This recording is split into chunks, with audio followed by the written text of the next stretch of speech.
penyakit tidak menular. Penyakit tidak menular merupakan tantangan kesehatan global yang serius, dengan gizi menjadi faktor penting yang memenuhi perkembangannya. Definisi penyakit tidak menular yaitu penyakit yang tidak menular dari orang ke orang, melainkan disebabkan oleh faktor genetik, gaya hidup, dan lingkungan. Contoh penyakit-penyakitnya yaitu penyakit jantung, stroke, diabetes, dan kanker. Hubungan gizi dengan penyakit tidak menular.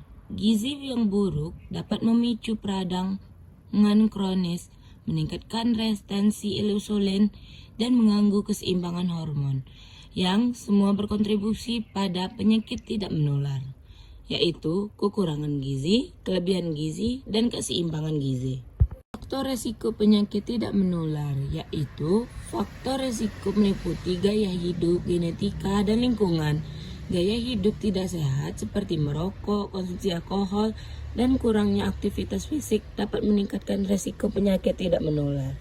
Dampak penyakit tidak menular menimbulkan beban kesehatan yang besar dan dampak negatif terhadap ekonomi dan sosial masyarakat, yaitu 1. Meningkatnya angka kematian, 2. Beban kesehatan, dan 3. Dampak ekonomi.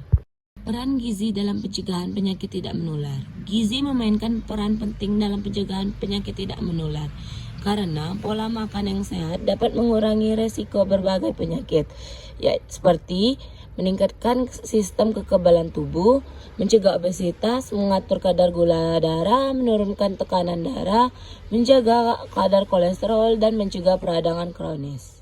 Prinsip gizi seimbang untuk mencegah penyakit tidak menular dengan cara 1. Konsumsi buah dan sayur, yang kedua, pilih karbohidrat kompleks, ketiga, konsumsi protein berkualitas, dan yang terakhir, cukupi asupan cairan.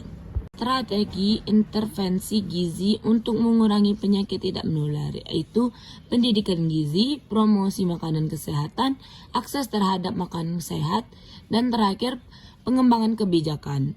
Tantangan dan hambatan dalam penanganan penyakit tidak menular yaitu kurangnya kesadaran masyarakat, keterbatasan akses layanan kesehatan, kurangnya sumber daya. Dan yang terakhir yaitu kesimpulan dan rekomendasi. Yang pertama, peningkatan kesadaran masyarakat. Yang kedua, peningkatan akses layanan kesehatan. Yang ketiga, peningkatan sumber daya.